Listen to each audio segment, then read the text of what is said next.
NRL CEO Andrew Abdo said publicly it was a complete farce as to how this trade period had gone, and he didn't want to see this. It's just, it takes away from, one, the club, and two, the competition. Why are we talking about Ben Hunt, who wants to trade mid-season? Well, he can wait till the end of the year, and then he can see out the season with his current club, St George Illawarra, rather than going, oh, well, I'm potentially the best player in the red and white of St George, and I want to go to the Broncos. Did the trade happen? Go on. Did the trade happen? No, it didn't. They knocked it on the head. Why? Because St George Illawarra held him to his contract. So why is that any different with the AFL? Because I don't want to see players turning around mid-season going, well, I've had enough of coach A, B and C, and I want to move to this club because they're potentially offering me a greater outcome. They can wait till the end of the year. But salary caps are salary caps. I'm not in the salary cap in this argument. What about, as I said to you last week?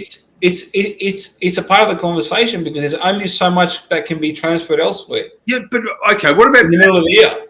Paddy Mills, to us and the rest of the Australians, has always been a San Antonio Spurs player.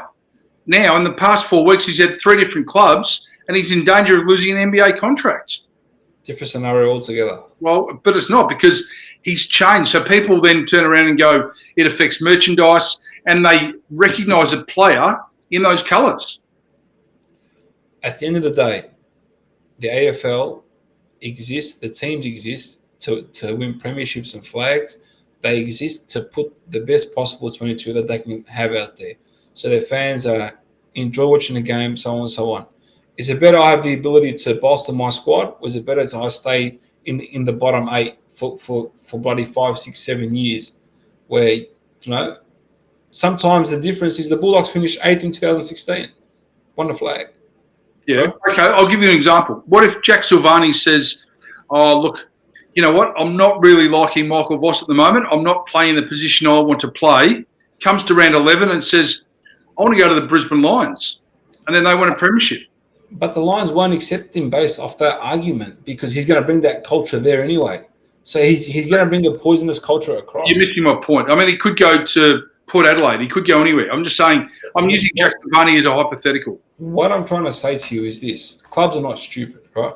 They're only going to bring people across who are going to add value. People like that are selfish and they care about themselves.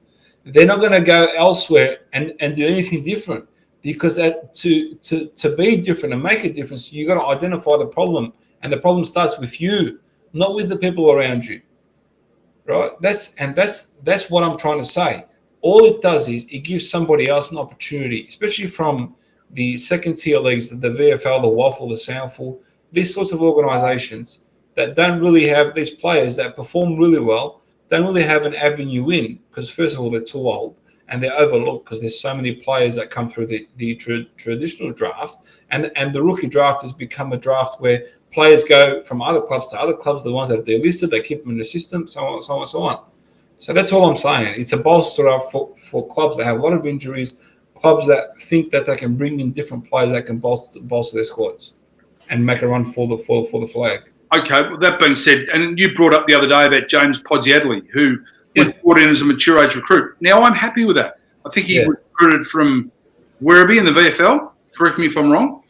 And he ended up becoming a premiership player with Geelong. He was a very good player. I think he kicked 104 goals in 5 years, which is an incredible feat for a mature age rookie who I think was drafted at 26.